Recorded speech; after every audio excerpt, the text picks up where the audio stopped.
Gus Ikdam yang tampaknya kayak nggak yakin ya bakalan lolos sertifikasi dai gitu ya. Coba kita lihat nih videonya. Kalau nggak lolos sertifikasi dai katanya tutup aja pengajiannya, jualan sarung aja gitu, atau jadi dukun. Saiki ustaz iki dilukas enek sertifikasi jerene. Ini bahasa Jawa ya.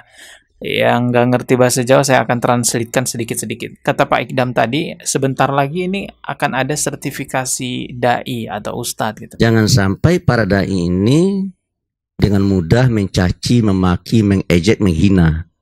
Karena yang membuat ribut itu saya rasa pelanggaran terhadap kode etik saya. Assalamualaikum warahmatullahi wabarakatuh. Setelah viralnya Pak Taim yang mana dia menghina pedagang es, lalu terbongkar juga banyak sekali video-video Pak Taim di pengajiannya yang penuh dengan caci makian, hal-hal yang tidak pantas diucapkan di pengajian. Danco. Kadang-kadang aku kol-kolah barang danco kok. Akhirnya Menteri Agama akan memberlakukan standarisasi dan sertifikasi para dai yang membuka pengajian agar nantinya pengajian-pengajian yang ada di Indonesia itu lebih tertata etikanya, tidak ada lagi pengajian yang kata-katanya kotor di sana. Jangan sampai para dai ini dengan mudah mencaci, memaki, mengejek, menghina. Karena yang membuat ribut itu saya rasa pelanggaran terhadap kode etik saya. Bagi para dai yang memang membuka pengajian isinya penuh dengan ilmu, tentu tidak ada kekhawatiran tentang sertifikasi itu. Tapi pengajian-pengajian yang memang ya kedoknya cuma pengajian ya, tapi isinya sebenarnya kemaksiatan, pasti akan ketar-ketir dengan adanya aturan sertifikasi dai ini, teman-teman. Nah, yang menjadi sorotan di media saat ini adalah Gus Ikdam yang tampaknya kayak nggak yakin ya bakalan lolos sertifikasi dai gitu ya. Coba kita lihat nih videonya. Kalau nggak lolos sertifikasi dai katanya tutup aja pengajiannya, jualan sarung aja gitu, atau jadi dukun. Saiki ustaz iki dilukas enek sertifikasi jerene. Ini bahasa Jawa ya. Yang nggak ngerti bahasa Jawa saya akan translatekan sedikit-sedikit. Kata Pak Ikdam tadi, sebentar lagi ini akan ada sertifikasi dai atau ustadz gitu. Wih, nek aku ora mlebu sertifikasi berarti bar ae dhewe. Kalau aku tidak mendapatkan sertifikasi atau lulus sertifikasi berarti aku bubar gitu ya. Ya wes, nyambut gawe dodol sarung. Ya sudah, kalau nggak lulus sertifikasi jualan sarung aja. Berarti pengajiannya itu disetarakan dengan bisnis ya, jualan gitu ya. Karena kalau pengajiannya bubar ya jualan sarung gitu ya. Berarti cuan juga pengajiannya, mungkin ya. Aku tapi wis arep tuku sawah insyaallah. Wis nandur ae. Sudah beli sawah buat nandur itu menanam aja gitu ya. Dadak enek sertifikasi gara-gara wong-wong geger ngene iki lho. Lah wong ora paham melok. Padahal urusannya kalau kiai itu gimana yang benar-benar murabbi ruhi. Iso nata rohmu. Iso nyambungne rohmu ki mang lho. Sampai wusul datang Allah Subhanahu wa taala. Guru kiai tidak hanya sekedar guru sing kok pahami iso nerangne apa ngono, enggak piye iso nggerakne atimu.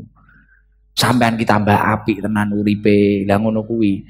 Lah arep disertifikasi barang ya wis salahmu dhewe dadak gelut ae diomongi angel. Pedot katanya. Aduh, tapi penak aku gah aku diundang ning TV-TV ngono gah aku. Oh, angel ngaji dadak. Assalamualaikum warahmatullahi wabarakatuh. Wes genyapa. Malah budrek kene ngurusi cah. Mendem. Oke, itu tadi ya, tampak memang tidak yakin bahwa dirinya akan lolos sertifikasi. Ini ada juga video katanya kalau tidak lolos sertifikasi akan jadi dukun aja lah gitu ya, dukun beranak gitu ya. Wah, aku malah jadi dukun gini gitu. Berarti kok nek ra lolos sertifikasi ustad jadi dukun. Ngori.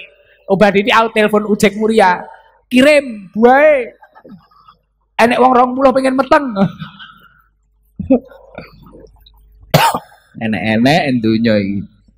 Niki buah. Nah, itu tadi videonya. Seperti yang saya katakan tadi, sebenarnya kalau misalnya seorang dai yang memang pengajiannya itu adalah ilmu ya, ilmu agama yang disampaikan, tidak ada penyimpangan, pasti nggak ada kekhawatiran dengan sertifikasi tersebut. Justru malah aneh kalau ada seorang dai yang sudah terkenal gitu ya, pengajiannya udah besar, namanya udah dikenal di mana-mana, tapi khawatir dengan adanya sertifikasi dai. Justru ini menjadi pertanyaan kan, ini kenapa kok ketakutan? Apa ilmunya tidak mumpuni atau memang pengajiannya bermasalah? Kalau kita lihat memang di jejak digital sosial media, beberapa kali pengajiannya Gus Ikdam ini viral dengan rekam jejak yang buruk. Contohnya nih, Anda bisa lihat berita dari Tribun Jatim. Sekali lagi saya bicara berdasarkan data berita, bukan mengada-ngada ya. Ini berita dari Tribun Jatim.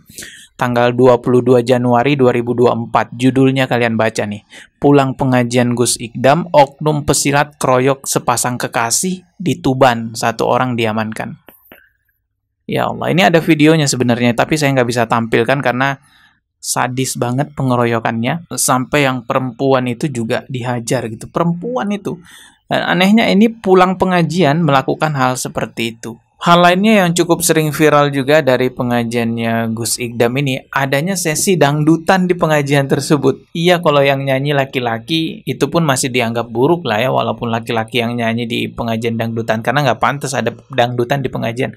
Nah ini udahlah perempuan yang nyanyi, terus di acara pengajian di depan orang-orang yang sebenarnya sedang ingin menyimak pengajian, tapi disuguhkan dangdutan juga. Nah ini sering sekali terjadi adanya dangdutan di pengajiannya Gus Ikdam. Alasannya sih karena ada biduan yang datang di pengajiannya ya, kebetulan datang terus dikasih mic aja suruh nyanyi. Lah kalau ada biduan datang di pengajian kan berarti mau tobat, itu ya sudah. Disuruh taubat lah, diarahkan yang benar, malah dikasih tempat buat lenggok-lenggok di pengajian. Ya mungkin karena sebab itu ya Pak Ikdam khawatir ada sertifikasi dai, sertifikasi pengajian ya. Karena mungkin Pak Ikdam khawatirnya nggak bisa sebebas yang dulu lagi nih kalau ada pengawas dari pemerintah. Kalau dari ulama salafi ya, dai-dai salafi yang sering dituduh wahabi, itu sudah pasti nggak setuju dengan pengajian dangdutan. Tapi ternyata juga dai ataupun ulama dari kalangan aswaja pun banyak yang nggak setuju dengan pengajian-pengajian dangdutan seperti apa yang dilaksanakan oleh Pak Ikdam ini. Contohnya Gus Baha itu nggak setuju dengan adanya pengajian dangdutan. Kan santrinya jadi eskal. Ini pas pengajian dilarang, pas dangdutan kok malah dapat izin. Tapi bukan berarti halal ya, dapat izin. Berikutnya Buya Yahya nggak setuju juga dengan pengajian dangdutan. Liuk-liuk. Lah suara yang mendesah-desah, yang dilemes-lemeskan, khudu' fil qaul, itulah yang menjadi haram didengar. Kemudian makanya kalau lagu-lagu kan ada lagu kemenyek, ya haram kita mendengar lagu-lagu kemenyek. Ustadz Abdul Somad itu juga nggak setuju dengan pengajian dangdutan. Bolehkah seorang muslimah bernyanyi di muka umum dengan tujuan dakwah? Enggak. Jadi banyak juga sebenarnya dari kalangan ulama yang disebut aswaja itu nggak setuju juga dengan pengajian dangdutan. Tapi yang namanya Pak Ikdam ya nggak bisa dikritik, nggak bisa dikasih tahu. Walaupun sesama ulama aswaja yang ngasih tahu tuh nggak bisa. Saya pernah mengkritik pengajian dangdutannya Pak Ikdam itu. Ratusan DM yang masuk di TikTok saya dengan ucapan-ucapan kasar, ucapan kelamin laki-laki, ada ucapan tol gitulah pokoknya. Ya memang jangankan saya cuma youtuber biasa ya, sesama dai aswaja aja nggak akan diterima juga kritikannya. Kalau kita lihat memang Pak Ikdam ini sering ya mengucapkan kalimat-kalimat tol di, saya nggak mau nyebutin, pokoknya kalimat-kalimat begitu. Netizen akan maha tolol. Dikira golek panggung aku karo wong tolol-tolol kuwi. Lah saiki aku digoreng negrono ngelokne netizen maha tolol no wesu. Maka wajar saja sih jadi pengikutnya atau jamaahnya juga terbiasa ngucapin kalimat-kalimat seperti itu. Yang lebih parahnya lagi, DM yang masuk ke saya itu bukan cuma kalimat-kalimat kelamin laki-laki atau kelamin perempuan ya, tapi juga ancaman pembunuhan loh. Hanya karena saya kritik pengajian dangdutannya, saya diancam dibunuh. Gila, saya sempat memberikan screenshotan DM itu kepada teman saya yang pengacara. Kata teman saya, oh ini jelas kalau diusut ke polisi pasti kena nih. Prosesnya nggak akan lama karena jelas sekali DM-nya seperti itu. Tapi setelah saya lihat profil yang ngancem-ngancem saya yang katanya ngajinya sama Pak Ikdam, saya lihat kok masih bocil orang-orangnya. Ini diajarin apa gitu, kok kasar banget. Itulah bahayanya ya, sosok yang jadi panutan kalau menampakkan yang buruk, mengajarkan sesuatu, mungkin secara tidak langsung mengajarkan sesuatu yang buruk, ya pengikutnya akan jadi seburuk itu juga. Sama seperti Pak Miftah itu. Danco. Saya yakin yang sering ikut pengajiannya Pak Miftah terbiasa mengucap mesum juga seperti Pak Miftah. Makanya pemerintah kita merencanakan adanya sertifikasi dai agar jangan sampai ucapan buruk, ucapan kasar, mesum, jorok itu dinormalisasi karena yang mengucapkan adalah seorang dai. Dianggap wah itu biasa saja, dianggap itu halal, dianggap itu hal yang nggak haram karena yang mengucapkan adalah pemuka agama. Justru itu salah. Apalagi diucapkannya di majelis pengajian, di mimbar yang banyak sekali orang, ada ribuan orang yang menyimaknya, dianggap itu edukasi.